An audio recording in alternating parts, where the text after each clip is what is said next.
based on how we were defining what ghost jobs are, that close to 20+% of the jobs that we could see our customers were listing were meeting the definition of that ghost job. About 31% of rejected applications did not receive an email to notify them that they are being rejected. Out of contention, yeah. I myself have been asked to go and interview people for ghost jobs. While at a past company, I declined. I was like, hey, what are we doing here? There's a hiring freeze. Why are we doing this? And ghost jobs is something that came up a lot recently in the media. Our recruiters, when they post a job, we have this huge surge in applications, much more so than before, especially because candidates are now using AI to help them apply. It's really easy to get frustrated with a big corporation or maybe a big brand. But at the end of the day, there are humans on the other end too, doing their best. And usually there isn't necessarily some nefarious reason. Welcome to It Gets Late Early. Today, I have the pleasure of hosting Ariana Moon. She is the VP of Talent and Acquisition at Greenhouse. And we actually had the pleasure of meeting one another back at HR Tech last fall. So it's really nice to see you again. And thanks for joining the show. Yeah, so nice to see you and excited to see you again in person in a few months. We got a lot of fun stuff coming up, and we're going to get into some of those big changes that are coming up in your life particularly. But I wanted to kick this off by talking about a subject that's on a lot of people's minds, and that is the subject of ghost jobs. I myself have been asked to go and interview people for ghost jobs. While at a past company, I declined. I was like, hey, what are we doing here? There's a hiring freeze. Why are we doing this? And ghost jobs is something that came up a lot recently in the media. And Greenhouse was actually mentioned. So I was hoping that you could shed a little light on what exactly ghost jobs are and then why Greenhouse decided to kind of get involved. Yeah, absolutely. So I think the most important thing to start off with is what are we thinking about when we talk about ghost jobs? I think from the candidate perspective or the talent market perspective, there is this experience that like ghost jobs are everywhere. But from the employer perspective, there could be like various stories around why there are jobs that are like posted and potentially not being filled. And so there are a few dynamics that I think are worth highlighting. So for example, right now on the employer side, like I run a recruiting team at Greenhouse. And the reality that a lot of us are in is that our recruiters, when they post a job, we have this huge surge in applications, much more so than before, especially because candidates are now using AI to help them apply to hundreds of jobs within an instant. It's a very interesting dynamic that's happening right now. We actually saw in one of our reports that the applications per recruiter that they had to review in H2 of 2024 was up about like 30%. Oof. So like the numbers are real. And so there's like that dynamic of recruiting teams kind of being overwhelmed and not necessarily being able to like do everything that they want to do for an open job to manage it well. There are also, outdated listings. Let's say there's like a change in control at the company or there's turnover, and then employers unfortunately like forget about some roles that they have posted because, maybe the person that was managing them is no longer there. Yeah. There are also other cases. Yeah. And there are also other cases where companies, need to post some job descriptions, maybe for hiring regulation reasons, even if they have like an internal candidate that they're thinking about. I would also say that another dynamic that exists in like kind of the recruiting world is a lot of companies might be using like recruiting agencies to help them recruit. And then these agencies are like doing their own versions of a job posting. And if you're using like multiple agencies for one job search, it can kind of like create this duplicating effect. That's all to say, that's more just like giving context on certain kinds of examples of ghost jobs. But again, the thing I want to hone in on is what this is resulting in is candidates have this experience of applying and not getting a response back from the employer. So that's kind of like ghosting versus ghost jobs. Right. Lots of terms. Yeah. So at Greenhouse, like maybe there are two things I can touch upon. I can touch upon a study that we did based on our own customer data. And then I can kind of share a little bit about how we're trying to address this greater problem of like candidates having a terrible experience because no one's getting back to them. So the first thing around how we define ghost jobs. So when we think about ghost jobs, we think of criteria like this job was posted to an external job board by one of our customers within the existing quarter, the job has received at least one application during the current or the preceding quarter. So there was like some activity coming in. And despite that, no hires have been made against the job in the current or preceding quarter. So we got like very specific on like, how are we defining ghost jobs? Just so that we're all clear on like what we're dissecting the data with or by. And we saw some pretty interesting numbers. We saw that, when we looked at Q2, for example, of 2024, about 31% of rejected applications did not receive an email to like notify them that they are being rejected. Out of contention, yeah. And just to like contextualize what that 31% is, that was more than 14 million applications. That's a lot of people. And then when we dialed out a little bit, we also saw that based on how we were defining what ghost jobs are, that close to 20%, like 20+% of the jobs that we could see our customers were listing were meeting the definition of that ghost job. So I think like it all started with us looking at our own data. Again, we have a customer set of about 7,000 customers globally. So it's like a good amount of data around how many jobs or a good data set of a bunch of jobs that are open. And so we were able to identify these trends. So that's kind of like a little bit of context on what we were able to see within our own platform. So the next part is really about like, well, what we decided to do with it. So I think the problem that we're really trying to solve is, we have recruiters that are overwhelmed on one hand. We have a talent market that is doing their best in trying to use technology like AI to help them get a job, but it's not necessarily serving them. And it's just like both sides are frustrated. And so one of the things that Greenhouse focused on rolling out last year is what we call Greenhouse Verified. And essentially what this is, it's basically a way that we can signal to the talent market that we, Greenhouse, or we, a Greenhouse customer, we are a company that prioritizes things like good communication, things like being prepared in how we run our interview processes, being fair in how we think about our interview processes, and being respectful when we're interacting with candidates. Like those are the 4 categories: communication, respect, fair, and being prepared, that we wanted to signal to the talent market, these are things we care about. So essentially how we did this is we have kind of like a badging system where for each of those 4 categories, there are very specific things, criteria that you need to meet as an employer to earn that badge on your job description. So that badge is something you can see when you apply to a customer that uses Greenhouse. And you can get one of each of those 4 badges. So you can have a badge for being communicative or being prepared or being fair. And so like gamification sort of. Kind of. It's not easy, to be clear. Like when my team rolled it out for ourselves, we're like, wow, this is a lot of work. Like we consider ourselves to be super great users of Greenhouse, but even so, there was some work for us to do and some digging for us to do in terms of the data that we were seeing. But ultimately, the thing that we're trying to signal is like, or the thing that we're trying to incentivize is how can we help companies make sure that they take measures to foster a really great candidate experience? And how do we signal to job seekers that we are the type of company that cares about, your experience in our hiring process? Yeah, so it's a pretty new thing. We rolled it out and announced it in September of last year. We have an open beta right now of over 100 customers and companies, which is pretty exciting.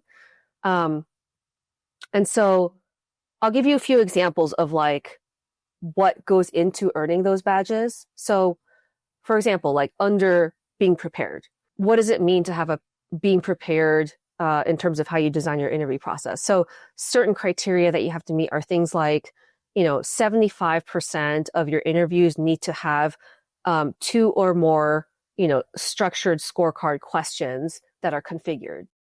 I know that was a bunch of jargon right there, but that seems like a good idea. I will say, because from my experience, like when I was asked to interview people, even if I was just part of a loop rather than the hiring manager, I was given no guidelines. They were like, go ahead and interview someone. I mean, I was told like, look for someone who was maybe a spelling bee champion or an ex-athlete. And I like almost spit out my coffee. I was like, whoa, what are you talking about? Yeah.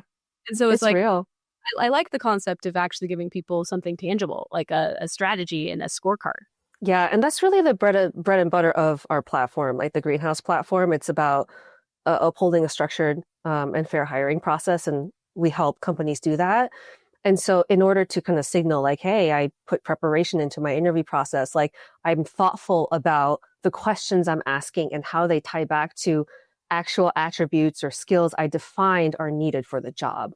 So that's like an example of, you know, the thing you need to do to get that check mark next to being prepared. And how do Under you like upload the proof that you did that, or is it just like honor system? Like, yes, I had a scorecard when I was interviewing this potential candidate. We can pull the data on our end. So we can Huh. work together with our customers to help them identify like where this is happening really well or where it's not. So it's more than an honor system. There are good accountability measures there, which That's again all. goes to my point. Like it's work to actually like implement it across your Yeah. jobs. I think it's a great move. I know I talk to so many people in the audience who are incredibly frustrated with the job seeking process right now. It's like ghost jobs, ghosting, all of it. And it's been immensely frustrating. And I think it's also good to get the perspective from someone who works in recruitment, because we don't often think as candidates about what it's like to be like deluged by applications and not know which way is up or down. And like, honestly, that does sound kind of hard. And like you said, the advent of technology like AI, which makes it easier for people to apply to multiple jobs, right? It just means that there is this proliferation of incoming, inbound, job applications that people have to really sift through. And obviously, there is usage of AI and other sorts of automation tools to help get to the right candidates too. But I imagine that's got to just be like a mountain of work for recruiters. Like, so probably is no cakewalk for you guys. Yeah, the thing I like to remind folks is that it's really easy to get frustrated with like a big corporation or maybe like a big brand, but at the end of the day there are like humans on the other end too, like doing their best, and usually there isn't necessarily like some nefarious reason that like, or intentional reason that like, oh, we want you to have a terrible experience or never hear back from us. That's usually not the case. I can't speak for like every case, but that's usually not the case. And it's a challenging environment right now. For sure. Yeah, it's not fun for I think anyone involved. So I think it's really cool though that Greenhouse has taken it upon itself to try and actively improve the situation for its customers and people who use the platform to apply, because it's rough. And so I think that speaks a lot to the internal values that you have as a company, that you chose to focus product innovation on that. So Yeah. kudos. Big kudos. Thank you. I think a lot of, you know, companies, HR tech companies have been focusing a lot on just like recruiter efficiency, which is great because like there's so much attention right now on like doing more with less, being super efficient, increasing productivity, which is like all good and fine for a business. A business should be thinking about that. But the thing that we wanted to think about was, well, who is caring about the candidate experience in the midst of all of this? And that felt like an opportunity where there wasn't that much dialogue. And so something like Greenhouse Verified was kind of us putting our foot forward and saying, no, like this still matters. Because at the end of the day, like an employer brand is a long-term thing. And, you can't succeed without having the right people. So you should continue to maintain that as a priority. So true. I feel like a lot of companies kind of forget about that, but I love that you're holding fast and firm to that concept, because it's really accurate. And even if the tides shift and it becomes more of an employee market like it was back in sort of the COVID era than an employer market as it is today, people aren't going to forget the way these brands treated them during the process. Like that's indelible. So completely agree. But I want to shift focus into sort of the internal workings at Greenhouse, because we've had a pretty interesting conversation in the past around some of the ways in which you have come upon ideas for how to improve things internally, and how even something like people going away for maternity leave or paternity leave has brought about some sort of awakenings at your company. So want to hear a little bit more about how you support people in different elements of areas of their lives and different stages of their lives at Greenhouse, and some of the findings that you've uncovered. I think the thing that I'll start off with is we have a really robust, what we call an arbor community. And arbors are our name for employee resource groups, or ERGs, which is more commonly known. And we get a lot of really great perspective from these different groups. We focused on the topics of like parents in the workplace or caregivers in the workplace. And so I think one of the really powerful things about Greenhouse is that we have invested a lot in creating these communities where people can like talk about shared identities or even like join as an ally, even if they don't like have that identity, to learn more. And so I think the two slices of like age diversity and, parents in the workforce are quite fascinating. The interesting thing, and this I experienced this very directly as someone responsible for staffing at Greenhouse, making sure we have the right people in seat at the right time. We saw a really interesting phenomenon as a company that is mostly like a millennial population, where like a year or two ago, we had a considerable percentage of our company actually all leaving for parental leave at the same time. And it's interesting, like there's a lot of pros when you're moving through life with a cohort that's like a similar life stage, similar career experience level. So a lot of great like synergy and camaraderie that can come out of that. At the same time, there are certain aspects that can like introduce business risks. And I remember I had this moment last year where I was looking at some of the data, and it was only like, we're only halfway through the year. And I had calculated at that point that about 10% of the company, only at the halfway mark of the year, was scheduled to go out on parental leave. And I was like, oh my gosh, that is like a big population of our employee base that will be out. And like for a very like celebratory reason. But from the business perspective and the staffing perspective, there was a little bit of a moment of like, oh my gosh, like how are we going to keep everything running? So that was an interesting moment for me as a recruiting leader on understanding like certain pros and cons or risks of having like large cohorts of people, moving through life at the same like pace and stages. And so I can't say that like we have, we solve the problem, right? Like it's not a short-term thing that you can just kind of fix, but it did awaken a lot of conversations around just like the importance of different experience levels in the workplace, the importance of considering different generations in the workplace. I would say that at the moment and historically, we tend to hire folks that are like a little bit more like in the middle of their careers versus like straight out of college or, the Gen Z population. But it's important to be educated on the motivations of, generations like Gen Z and eventually, the generation that comes after, if you want to be competitive as a company and like continue to bring on great talent. So I tell that story because that was like a really interesting, like learning moment for me as a leader that tries to think about like the diversification of who we hire and the experience levels that we target. Absolutely. I mean, what an aha moment, right? It's like people, like you mentioned earlier, I mean, groupthink is something that happens at every company and it's not necessarily deliberate at all. And it's certainly not necessarily malicious, right? But age and experience level is something that I think very frequently, and in fact, in the last study that was done, it was 92% of companies hadn't really considered age as a factor in their sort of employee population. And so that precise example that you gave shows the exposure and the risk that companies face when they don't actually proactively look to include a population of workers that spans across all ages, right? And so that was something that came up for you that is just so tangible, and you can see exactly how something like that might occur, and probably does occur in quite so many companies out there. Yeah, there was also another interesting kind of like perspective that I was exposed to it kind of in this time frame where one of the things Greenhouse has done really well over the years is internal mobility. Like we've had a lot of leaders. I think I'm a great example of that. I've been at the company for 10 years.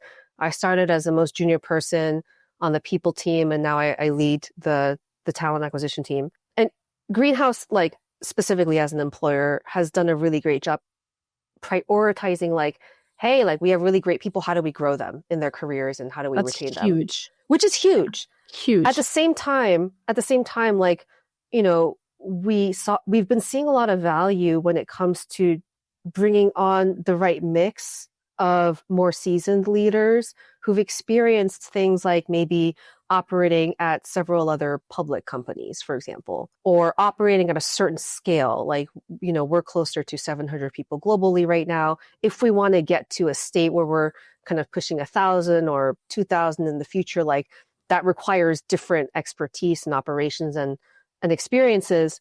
And that's really valuable to also recruit, from the outside instead of just like trying to grow from within. And we've had a lot of good conversations around like when it comes to the mix of talent of how much internal mobility we have versus like how much talent we bring from like externally hire.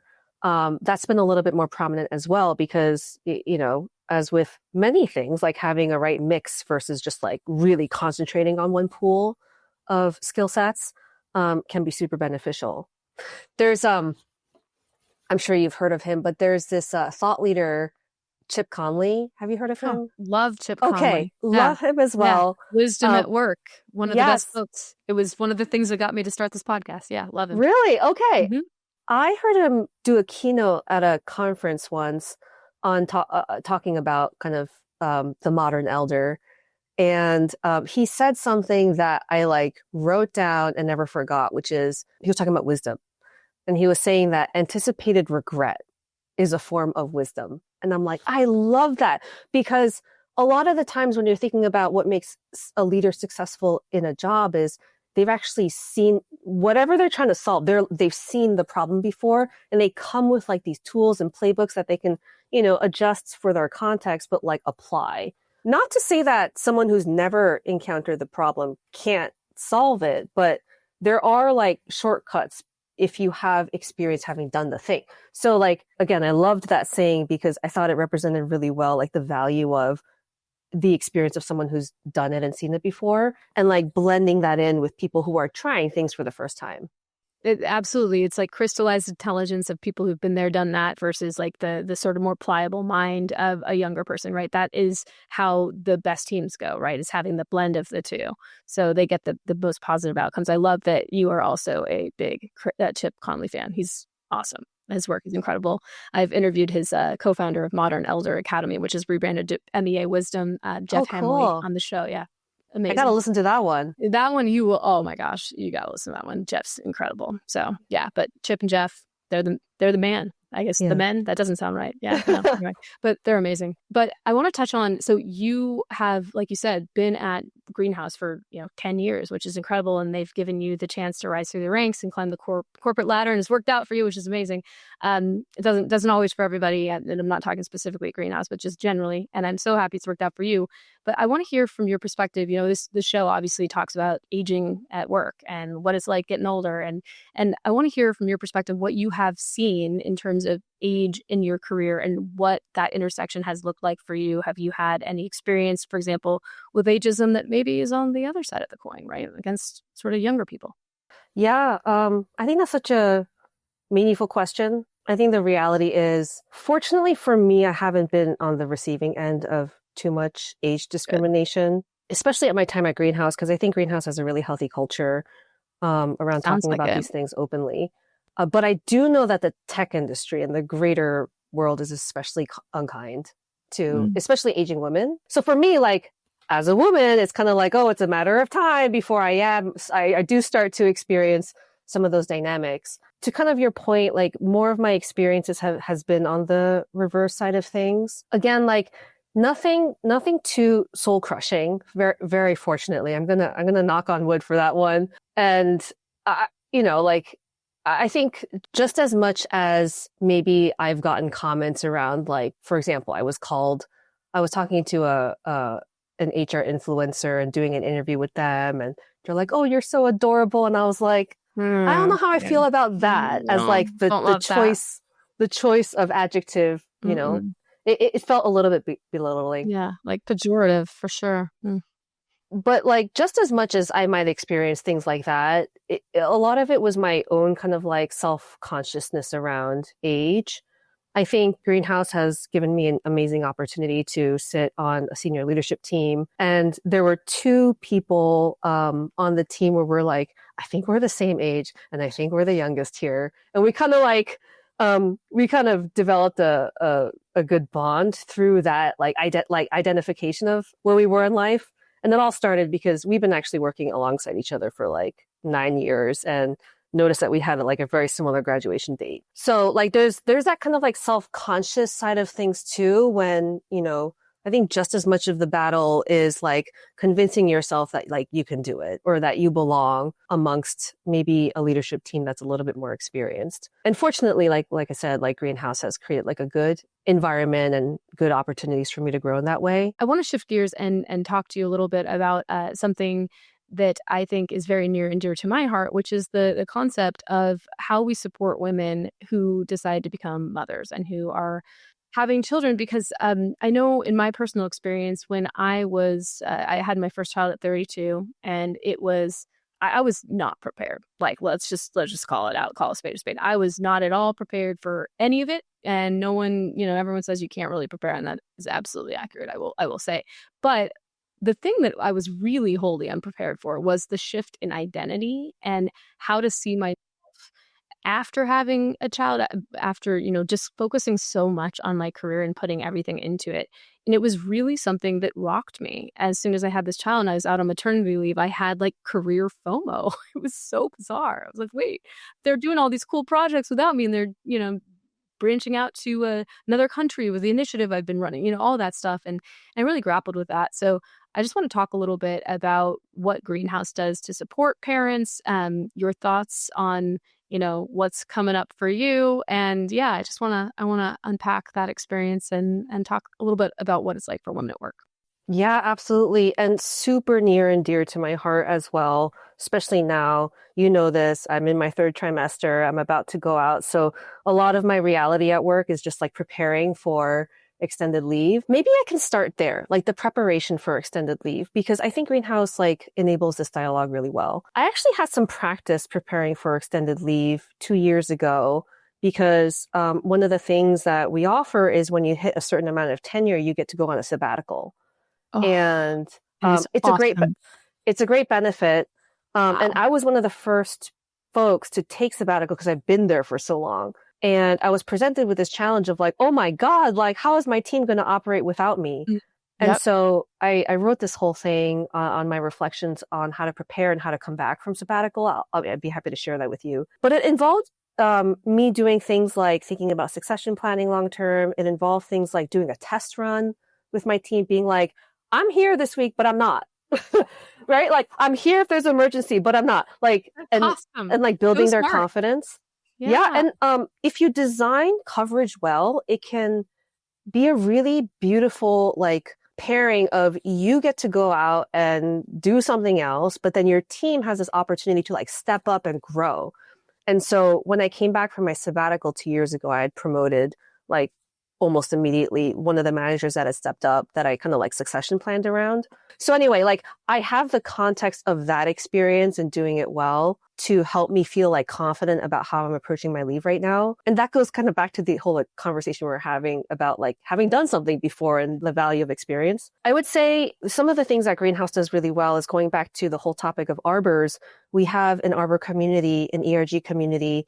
We call it Full House, which I think is like a really cute name. That's just perfect.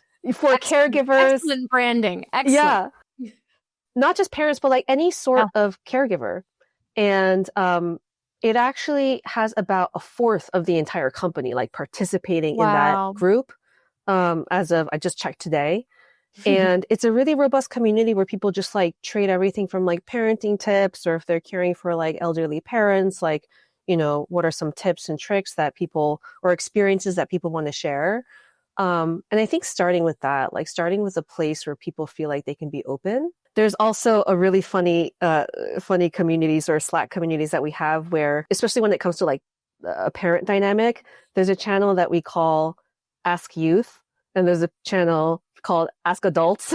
So like different generations can ask at the company can ask each other like funny things, whether it's work related or like life related. Oh. And it's really funny, like, oh, what is, someone who's maybe like even a millennial at this point is like, what is like it's giving mean? Like ask that in the channel. So that's amazing.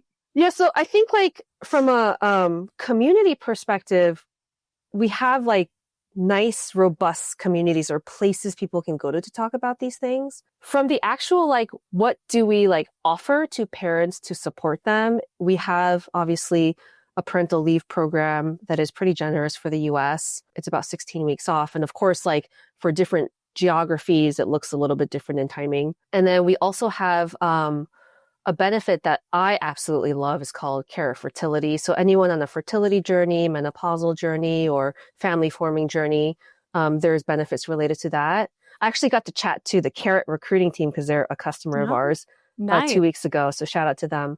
But I think just like having actual programs, right, that support parents in the workplace is really important. And then the thing that I think we also do well is reboarding, right? Like, can I ask about that? I bet you something thoughtful planned. Yes, you can't just like expect someone who's been out for 4 months and who's like probably sleep deprived to like come back and just like plug into everything as if nothing ever happened. So we ease our employees back in to work. Like we generally strongly recommend some sort of like part-time approach. And our business partnering team will work really closely with the returning employee to make sure they're like plugged into the right people and places, knowing that a lot can change while they're out. And I think like the things, you know, that show that we do a good job is, you know, we have in the past, but just again, we recently won a Fortune Award around like, hey, being a best place to work for parents. And so I think these are some of the things that are important for employers to think about. Like, you know, as much as, you know, creating community and dialogue, what are you actually doing to support people being able to go out on leave and come back? Because that can be just as hard. Absolutely. I mean, I know I had a really incredibly supportive boss when I returned from maternity leave. He was a total prince, but he also didn't have any training from the company on like how to welcome me back. And we had this staggered return to work thing where you did part-time, and that was all wonderful. I had a great leave, all of that. But, you know, my boss wasn't well advised on how to help me reacclimate to the role and how to, like, for example, claw back stuff that had been mine that I was really passionate about and cared about, and take it from the people who were doing it in my absence. And it was very, like, it put me in such a weird position where I was like, hey, dude, can I, like, have my job back because it's mine and, like, this is my initiative and I know you probably like doing it, but it was very uncomfortable. And so I think it's important for companies to be mindful of how they help not only managers, but also teammates of people who've been on leave to get back into the swing of things and how to shift the duties. And, you know, if they've shifted away from the person who's been on leave for whatever reason, how to communicate that effectively and respectfully and share the reason why. Because I've also heard, you know, horror stories from people who went out on leave for maternity leave, came back, and their job was like basically eviscerated and they were handed some shell of their former job, and the company's just like, well, legally this is your deal, you can take it or leave it. And it's been like horrible because these people, you know, have had these careers that they really cared about that were kind of ripped out while they were tending to their newborn, right? So it's like a really delicate thing, and you have a lot of different people in the mix with emotions, and it can get real messy. So I feel like it's important for companies to address that aspect of it. Such a good point. I know we talked about this a little bit, but recently, a few months ago, I was at a conference and I was at it was an HR tech conference. And so there were a lot of chief people officers and chief HR officers. And I was having a dinner where a lot of them, you know, we all got invited because we were mutual customers of this one vendor. And I happened to strike up a conversation with a chief people officer at a company that was literally on the same pregnancy timeline as I was, because we identified that neither of us had been drinking, and we're like, oh, like, are you expecting? So we kind of like hit it off, and we started talking about the experience of like pregnancy in the workplace, being mothers in the workplace. And we're sitting at this table of like mostly other female chief people officers and chief HR officers. And so one question I posed to the table was, hey, like, you're all like chief people officers, meaning you have a lot of say in like the programs, the people programs that your companies roll out to your employees. Like, because we're all talking about how hard it is to juggle kind of motherhood and the professional life, I asked them, like, what's missing? Like, what's missing in our benefits? And the answer that I got from a bunch of them was similar to what you were saying. It was less about like, oh, this specific program or this many extra weeks of leave, or like, it was more about educating the ecosystem and the people around the person going out and returning from leave on like what that experience is. And I thought that was really fascinating because I thought I was going to get an answer around like, oh, try this vendor for this like very specific program. So I share that example just because it speaks to a lot of what you were sharing. Yeah, absolutely. I mean, and I think it's something that, organizations, it wouldn't necessarily be the first thing that would come to mind for people leading it. But then if you are able to tap into the conversations that you could have with your employees and what worked and what didn't, and you actually listen to those, right? I think this is something that should probably emerge for a lot of companies, because these sorts of dances on, job division, duty shifting, whatnot, they're deeply uncomfortable. Like, I can't tell you how awkward it was for me to be like, hey, bud, can I like take that? It was awful, like awful. And, everybody's got their own hopes and dreams for their career paths. And, maybe it was like this guy's great shot to do the thing that I love doing while I was, and, it's very dicey. And so I think people really need some guidance on how to deal with it. And like I said earlier, I mean, I had the most well-meaning and supportive boss imaginable at the time. It's just he didn't have those skills. He wasn't equipped with the tools to help mitigate the issues that were coming up upon my return. Yeah. I think also the rate of change at your business and the context of that is important to take into consideration. I had a different flavor of an experience coming back from sabbatical 2 years ago. I remember like a few days before my return, I was looking at everything that had happened and going through my inbox. And I was like, oh my God, everything ran so well. Nothing broke. Do they even need me? Like, I did a great Horrible job. Like, feeling. Horrible it was scary. I will tell you, it's scary. Yeah. And my husband was like, oh my God, Ari, like you're worrying way too much. Like, Greenhouse is a company that is growing a lot and changing a lot. There will always be like more work to do. But it was this like crisis moment of like, yeah, but what is that work? Because everything that I was doing before that I gave away kind of deliberately, like didn't break. It actually went really well. Yeah, because you did a good job preparing people. Right? I like to think like, so. Did I just do such a good job that I worked myself out of a job? Like that could that be a thing? Oh my gosh. Well, horrible idea. In some ways, yeah. But the reality was, when I came back, there were other things the business wanted me to focus on, and they were very happy for me to focus on it in that way because we're again like Greenhouse is growing and changing so fast. But I can imagine like at a different kind of a business where maybe there isn't as much like growth and change that can result in very uncomfortable conversations around what do I take back? Yeah, for real. Seriously. Yeah. And some organizations too, they don't have as people-focused a culture, let's put it that way, as Greenhouse. And, the reality is the law is they basically just have to give you a job that is similar to the one that you left. So that is like their legal obligation.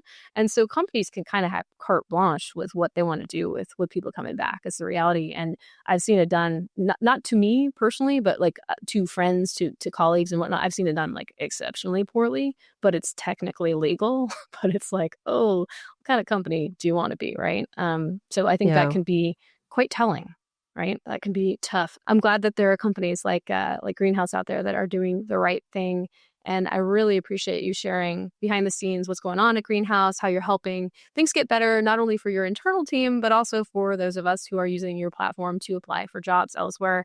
Because, man, it's rough out there. So we need all the help we can get. So hat tip to you guys over at Greenhouse. And really glad you came and joined the show. And I'm so excited for you and this new journey that you're about to go on. Yes. My life's about to change. I'm about to lose a lot of sleep.